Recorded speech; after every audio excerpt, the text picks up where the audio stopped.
Haleluya. Ngixolise bazalwane, ividiyo yami ivele yakhatheka lana inkinga zikagesi lezi nani but uNkulunkulu uyasisiza. Amen. Saqhubeka ke. So bese sasho ukuthi so kunempande yenkinga nesithelo senkinga. So singasika ithelo ihlahla every year sithele, every 2 years sithele, every 5 years sithele because isihlahla sisa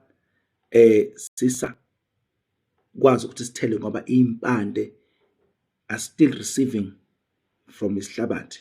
Okay, so neqalekiso zinjalo iqalekiso, if you don't deal with the root cause. So umoya ongcwele uyembula.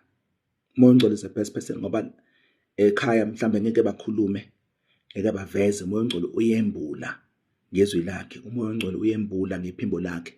Umoya ongcwele uyambula ngamaphupho. Umoya ongcwele uyambula ngezifundiso. Lesifundiso lesi is one of imizamo yomoya ongcwele ukuthi akembulele inkinga. For example, khona abantu abazi bahlubuke baphuma ekholweni ngoba inkinga zabo aziphenduleki. They are dealing with the same problem for many years. Basindise umuntu 15 years, 20 years. Umuntu usabhekane nenkinga. Inkinga abenayo before even esindiswa. Before esindiswa ebehlushwa imoya yamanzi, lamanzi samhlupha. But I understand ukuthi le moya yamanzi imhlupha ngoba mhlambe ukhona umuntu ekhaya wake wenza isivumelwano semoya yamanzi. Ukhona umuntu ekhaya wake wacela usizo lomoya yamanzi. So khona umuntu ekhaya wenza imhlatshelo imnike le moya yamanzi. So le moya yamanzi yathola amagunya namalungelo yokuthi ifike la khaya izonihlukumeza, inilale, inifunze ukudla, inibizele emanzini, inithathe inihlwithe ebusuku, yenza izinto eziningi. It all happens because kunomnyango ovulekile, kunesiqalekiso esimile esigunyaza lemimoya. Ngamanye amagama futhi wazi kanjani ukuthi lento kusuyigunyaza imimoya, kunesiqalekiso esimile kusuke le moya yenza ngoba inamagunya namalungelo. Lento yenzeka iphindaphindiwe. Khona ukuthi usathona uyahlasela, usathona uthatha ichance uyahlasela. Bese khona ukuthi ke into ke yenzeka sokuyisiphethe nje, usuyazi ubusuku nobusuku ukuthi khona into ezofika ezongilala, khona into ezofika izongiklinga ebusuku, khona into engilalayo ngiyavuka ngizizwe ukuthi bengilele, ngiyazizwa ngimanzi, kuyasho ukuthi bengenza ucansi. Sazochaza ke masikhuluma ngemisamo yocansi, masikhuluma ngamaphupho ocansi ukuthi enzeka uma kwenze njani. Achaza ukuthini, umelana nawo, waqeda kanjani, wanqoba kanjani. Sazokuveza lokho, but those things, lezo zinto lezo zenzeka ngesizathu. Mhlawumbe nginivulele ivesi la, asivuleni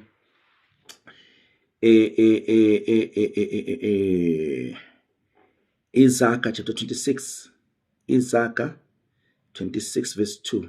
Omunye umthetho kamoya ke lona ke obalulekile.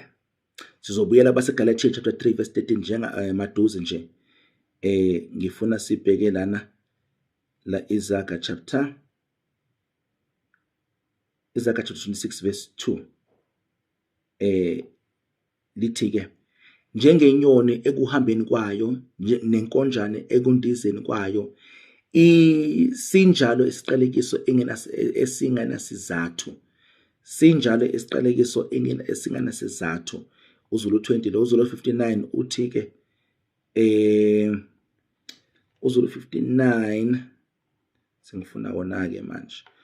uZulu 59 uthi ke njengomzwilili ekuhambeni kwawo nanjengenkonyane ekundizeni kwayo, kanjalo isiqalekiso esinganasizathu asizi. Isiqalekiso esinganasizathu senze njani? Asizi. Isiqalekiso esinganasizathu asizi. Isiqalekiso esinganasizathu sinjalo isiqalekiso esinganasizathu uZulu 20. Isiqalekiso uZulu 59 isiqalekiso esinganasizathu asizi. Ngamagama asifezeki. So it's not a problem. Okay, uma usindisiwe isiqalekiso mhlawumbe ngisazochaza isiqalekiso sina, ngachaza isiqalekiso siyini, ngisazochaza bakwethu. kunezinye isikhathi ngiyazi lento ngathi ngiqale phakathi nendawo but ngiqale phakathi nendawo ngamasibomu. Okay, so isiqalekiso esinganasizathu asizi. So ukuze isiqalekiso sisebenze sibonakale kumele kube nesizathu. Angazi noma niyangizwa yini. Njengomzwilile kuhambeni kwawo nanjengenkonjane kuntizeni kwayo. Ngamanye amagama le inyoni leziyandiza kodwa kumele zize phansi. Kumele sizohlala phansi. Uma-2020 isikhathi singanani kuzomele ize phansi. Because amanzi izowathola phansi. Uthi kanjalo isiqalekiso esinganasizathu asizi.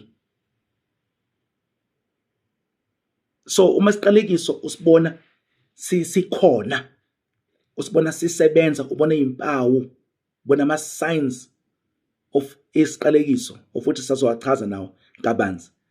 It means kunesizathu, lesiqalekiso lesinesizathu, khona umnyango ovuliwe, khona into yenziwa wena, yenziwa ubaba wakho noma mama wakho, yenziwa umkhulu noma ugogo, yenziwa ukhokho. No, yezwakala ngithi. So you need to understand lo umthetho kamoya, iqiniso kamoya limile. Once ubona isiqalekiso you must know khona into egunyaza isiqalekiso leso. Khona amagama akukhulunywa because isiqalekiso zikhululwa noma zidala izinto ezimbalwa. One of them is amagama akhulunyiwe because into egunyaza imimoya amagama akhulunyiwe. Then nezenzo ke lezi sibalile eziyisinengiso. Yonke into eyisinengiso. Yonke iBhayibheli la kunesiqalekiso khona. You should know amavesi lawa athi mwenze lokhu umuntu owenza lokhu uqalekisiwe noma uzoqalekiswa into enje iqalekisiwe into enje isinengiso. You should know those things and uzi-avoid ngayo yonke indlela because isiqalekiso asihlali singekho isizathu, asizi singekho isizathu. You need to understand that. Kubalekile ukuthi understand lokho. Kubalekile. If you bona izimpawu, once we discuss izimpawu zesiqalekiso and you are able to identify them, then kuzoba lula ukuthi ukwazi ukuthi inkosi ukhuleke uhamba ngalo line ukuthi inkosi ngicela ungembulele. Manje amagama yokusebenza lento ekuthiwa spiritual warfare. Spiritual warfare manje usufuna ukwazi manje impilo yami abambezele kangaka ngibathe ngiyazama ontanga bami sebaphumelela abantu baphumelele hayi ngoba uyislima hayi ngoba ungasebenzi kanzima hayi ngoba ungasebenzi kanzima. It's because kunesiqalekiso esikubambezele. In fact nginikezile definition esiqalekiso ingxenye yaso senginikezile into ebambezelayo isiqalekiso ekubambezela yavimba. Okay, so isiqalekiso esinganasizathu asizi. Ngicela nilikhumbule lelo verse lelo libalekile because yachaza kabanzi ukuthi why isiqalekiso siza subuyele ugesi ke siyabonga sesingathi kuzoba ngconywana ke manje nje kusubuyele ugesi noma ke sikhanyisa. Okay, amen, siyabonga. Right, so isiqalekiso esinganasizathu asizi. Isaka 26 verse 2. Amen. I hope isambusiseka bazanisa sizakala. So umthetho kamoya lo, umthetho kamoya. All right, asibele lapha ke ku lapha ku baseGalatia chapter 3 verse 13. Sibela khona ke futhi siyabheka ke. So let's highlight leli verse leli. So uKristu wasihlenga esiqalekisweni somthetho ngokwenziwa abe yisiqalekiso ngenxa yethu. Omunye uzothi hayi wena sibiya ayingabheda wena sifundisa umthetho usifundisa ngeqalekiso babe lisibusisekile. Okay, ziphi lezibusiso lezo uthi ubusiseke ngazo? Zikuphi? Aseni ke okay athi ngibuze lempendulo engiyibuzayo angivamile ukubuza umbuzo enganayo impendulo yawo. And njengoba ngikubuza ke mina senginayo impendulo. Bathi ke ngiyazi bangibuza baningi abantu abanganayo impendulo lo mbuzo engibuzayo. So ngizozibuza ngiziphendule but ekusiphenduleni mina kahle kahle ngiphendula wena. Njengoba uthi iBhayibheli ubusisekile lithi isibusiso seNkulunkulu siyacebisa and sinayo injabiso. Asinayo isho njalo ngithi Iziqalekiso ngithi asivulele leli verse mhlawumbe uzoyichaza lento engishoyo. ngoba kube ngathi uxoxa inganekwane sometimes abantu bangalazi izwi. Asencwadini abasefeso chapter 1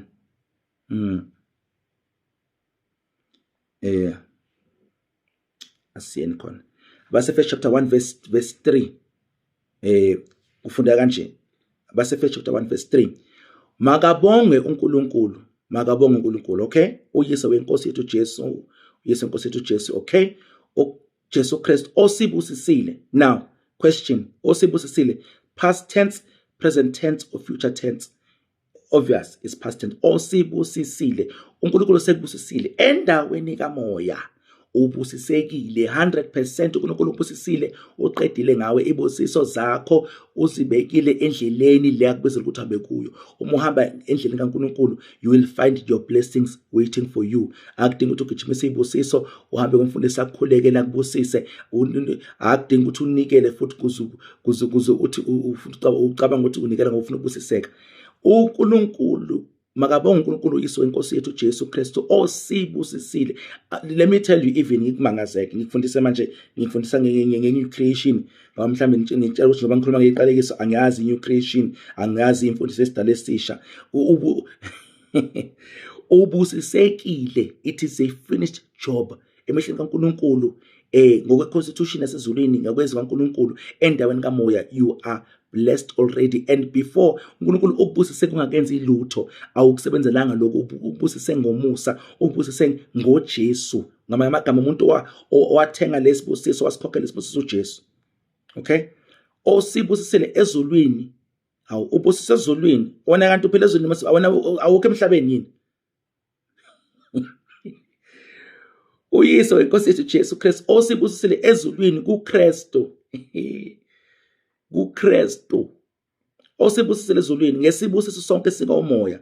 Hayi angazi noma leli verse liyadumaza noma liyajabulisa, lithi sibusisile ezulwini. Angeke ezulwini bengisemhlabeni, waye uNkulunkulu ngibusise ezulwini, waye ngathi ngibusise emhlabeni, lithi ngibusise ngesibusiso komoya. Hayibo, mina ngiphila emhlabeni, angiphile endaweni kamoya. Well, uyaphila actually endaweni kamoya, but that's isifundiso selunye usuku leso. Uyaphila endaweni kamoya, uphila endaweni yasemhlabeni nendawo kamoya. iBhayibheli hamba walk in the spirit, hamba endaweni kamoya. So yeah, khona amavesi lawa abasingawanaki futhi esingawaqondi sometimes.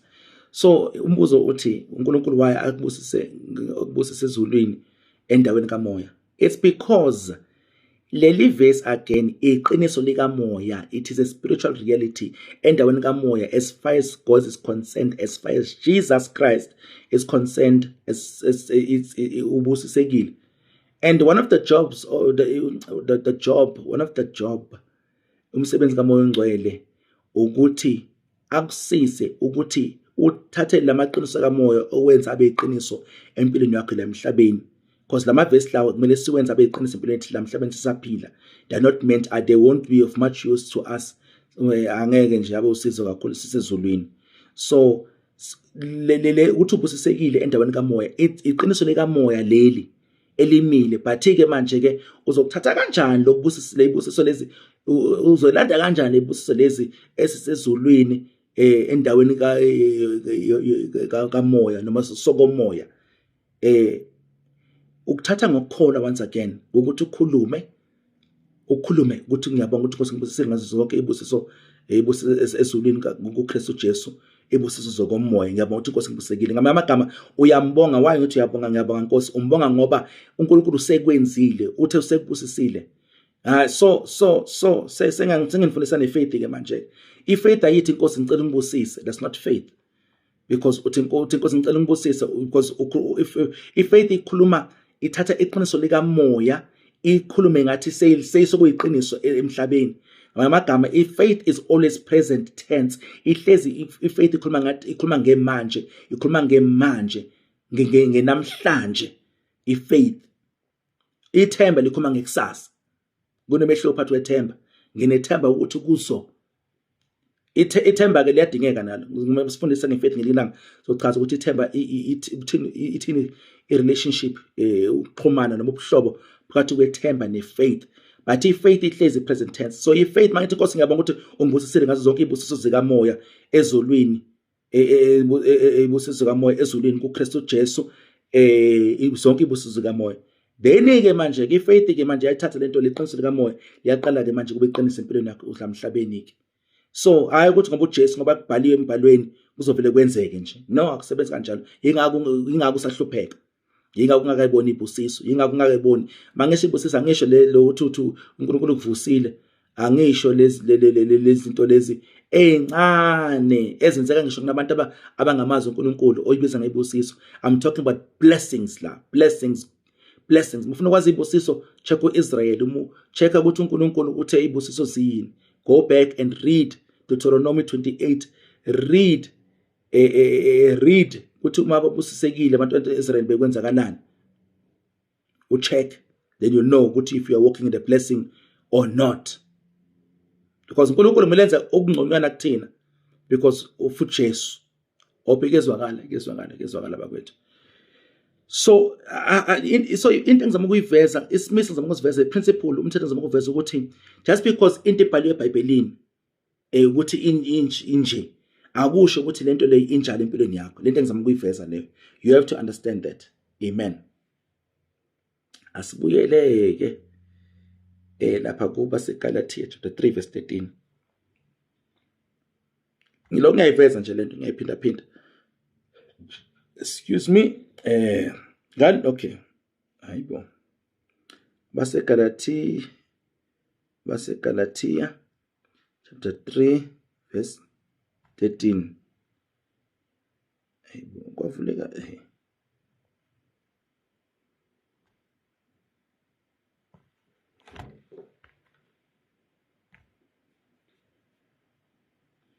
Amen. Galatia chapter 3 verse 13. uKristu wasihlenga esiqalekisweni somthetho. Okay? Now, umathi somthetho usho wonke umthetho usihlengile, whatever case engehlela umuntu according to umthetho uKristu has ukuhlengile already. So when ungathatha amandla okuhlenga kaKristu by faith and then wa apply akusebenzeleke uhlengeke kwangempela la emhlabeni, impawu zesiqalekiso ziphele empilweni yakho. Let me even say this, sijule kancane. uKristu wasihlenga esiqalekisweni somthetho. Umthetho kodwa wanikeza ubani? Umthetho wanikeza uIsrael. Abantu bezizwe called the babizwa ngama Gentiles. Azange babanganawo umthetho, but now since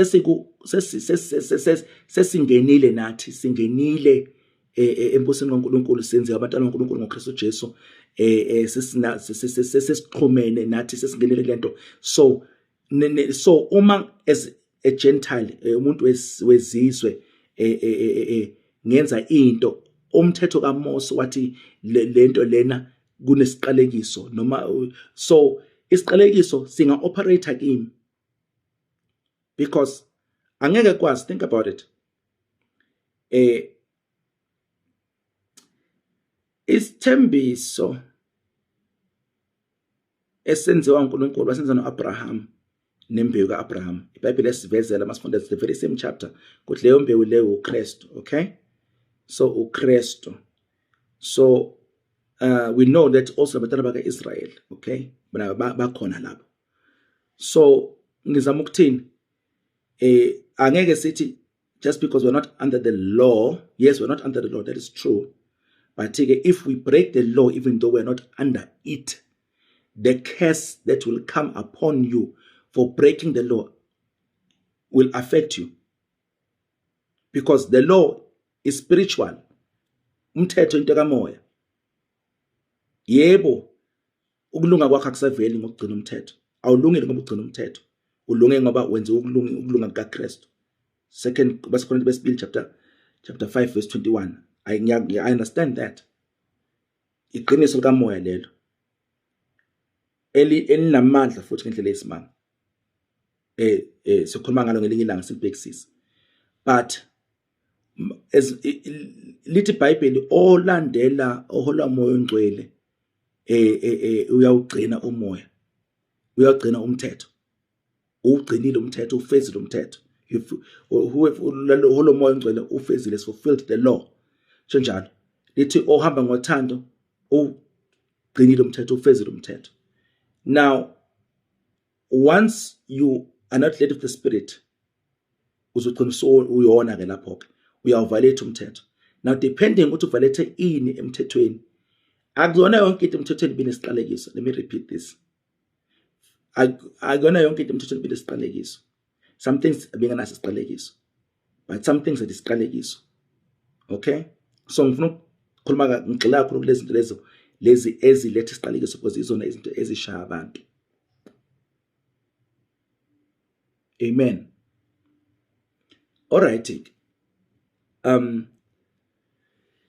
uKristu wasihlenga esiqalekisweni somthetho ebenziwe isiqalekiso ngenxa yethu ngokuba kulotshiwe. So ukuthi kulotshiwe akusho ukuthi kuyiqiniso empilweni yakho.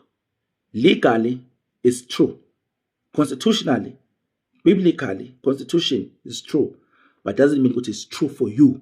Ukuthi kuyiqiniso kuwe. Baqalekisiwe bonke abaningi emthini, siyazi from umthetho ukuthi umuntu lengemthini uqalekisiwe, siyakwazi lokho.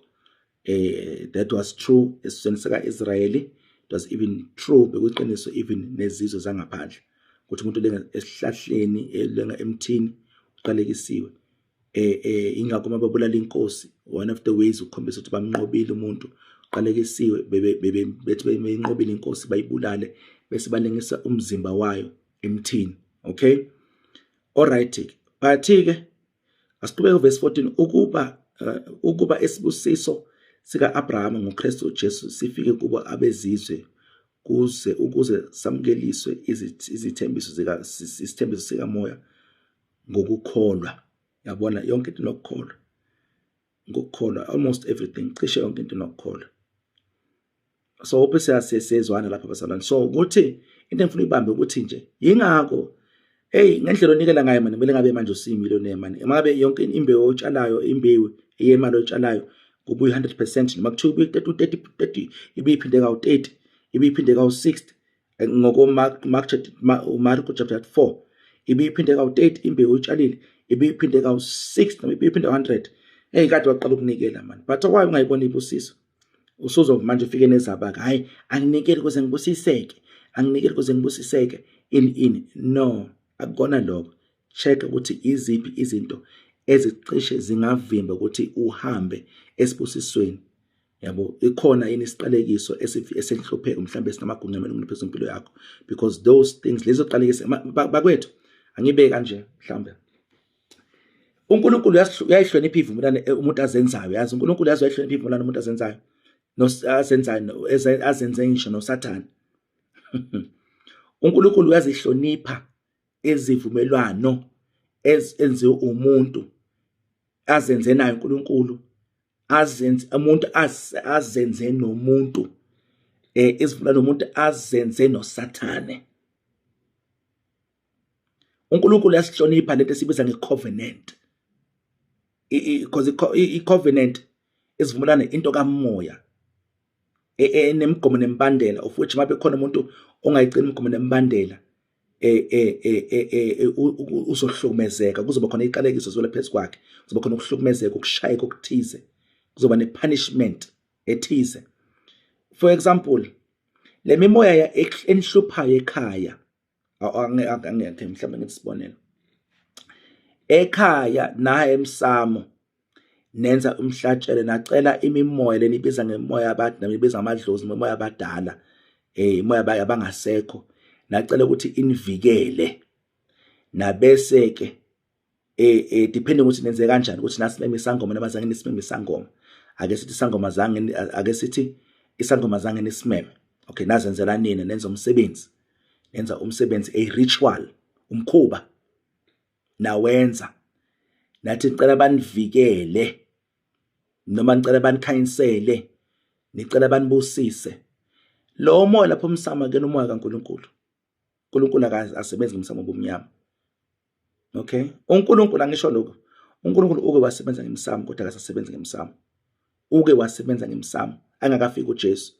Yebo uNkulunkulu naye besebenza ngemsamo, ubuchitha igazi lichithelwe yena, hayi abangasekho, hayi u-Abrahama akasisenza umsamo enzele u-Abrahama, u-Isaac akasenza umsamo enzele u-Abrahama, uJacob akasenza umsamo enzele u-Abrahama, enzela u-Isaac, enzela umkhulu wakho uJacobe, u-Israyeli ligama lakhe, akasebenza umsamo athi enzela ubaba wakhe, ubaba wakho u-Isaac engasekho ukuthi amnikeze inhlanhla, amnikeze izibusiso. You'll never find that. Ngeke ukuthola eBhayibhelini lokho, never. Angeke uthole uJacobe enza umsamo enzela umkhulu wakho Abraham ukuthi ambusise, amnxusele uNkulunkulu, ambusise, amvikele, amgcine, amkhanyisele, amnikeze inhlanhla. Never. Hayi ngeBhayibheli, never. Lapho simileke lapho ke ngeke silishintshe lelo qiniso lelo. Bebenza umsamo benzela uNkulunkulu. If lo msamo lowo bungawona kaNkulunkulu, bekade sebekhonza izithixo. So in fact into yomsamo yafika noNkulunkulu, umuntu eseuhlubukile kuNkulunkulu. Sizokujela kumsamo singene, ngiyanikeza nje ama-advert kancane. Alright, uma umuntu lesikhathi ke nesivumelane licela lemoya ukuthi ke unibusise, into enayenza nenza umhlatshelo, lo mhlatshelo lowo wegazi enalichitha bekuyinto ecelwe, enitshelwe yilo moya kulo msamo lo ukuthi ufuna lo mhlatshelo onje. And le mimoya yasemsamo iyachaza ukuthi ifunani. They are very specific. Iyachaza ukuthi ngifuna lokho, nayo yenza kumhlatshelo. Mase nwenzile kumhlatshelo ke, then ke kwenzeke banivikele, banibusise lento licelile bayenze, ngoba ngokuchitha leli gazi lelo nenza isivumelwano. Beningenza umnikelo kuphela, lokho lento beniyenze bekuyisivumelwano. So lesi sivumelwano uNkulunkulu sibonile senziwe. uNkulunkulu nayo uyazi ukuthi senziwe, uyasihlonipha futhi.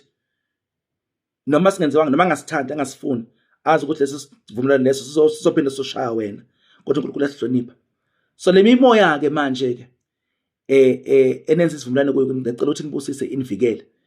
Lelo mhlatshelo lowo eniwenzile wegazi lesilwane ubese uyaphelela, uya-expire. Le mimoya sidinga ukuthi futhi ke manje nizovuselela. Ngokwenza isivumelwano le moya ke manje isikhona la ekhaya, isinamagunya, isiyingxenye yomndeni wala ekhaya. Le mimoya ke iphinde ifike ke ithi ke siyacela ukuthi nisenzele, siyafuna imhlatshelo echithana igazi futhi kuze yindaba, ngoba siyalithanda igazi, ngoba phela nena nesivumelwano sifuna sinivikele, sinibusise. So chithaneni igazi, ngamanye amagama vuselelani isivumelwano nasenza nathi. Awukwenzeka ukuthi lento ifika kabike, ifika nithola nishayekile ekhaya, aninayo imali yokuthenga le nkomo lezo eziwu2, yokunembuzi ezi3, aninayo nemali yeyinkukhu. Nina ithi memoya cha sifuna inkomo ezi2 nezimbuzi ezi3, nina ninemali yeyinkukhu nina eziwu10, nidelay ke ningenziki. Bese ke qale abantu bagula ekhaya, thi omunye ayi ugogo umphulile, ugogo umphulile ngoba ugogo asimenzele umsebenzi. Umkhulu umvale inzalo ngoba asiwenza umsebenzi. Umkhulu unikeze ingane isifo sokuwa ngoba asiwenza umsebenzi. Let me tell you something, ngikusiza. Le mimoya njengoba inihlukumeza manje ifuna ukuthi umsebenzi, iyenza ngoba inamagunya, inini nayisukele nayo ucela ukuthi inivikele, yacela ukuthi inibusise. So unfortunately indlela enenza ngayo ke nenza ngemhlatshelo ngegazi eli-expireyo elihamba liphelele endleleni. Yingakho kumele nihlezi nivuselela njalo ke. So le moya mangasavuseleli ke isivumelwano sisamile. So ngamandla yaleso sivumelwano leso nangemagunya ngalamigomo nempande leso sivumelwano, le mimoya inelungelo negunya ukuthi inihlukumeze, nize nenze lento efuna le mimoya, nize niphinde nihlabe futhi nizoshayeka. Angime lapho kule video le. So chubeka ku video elandelayo. God bless you.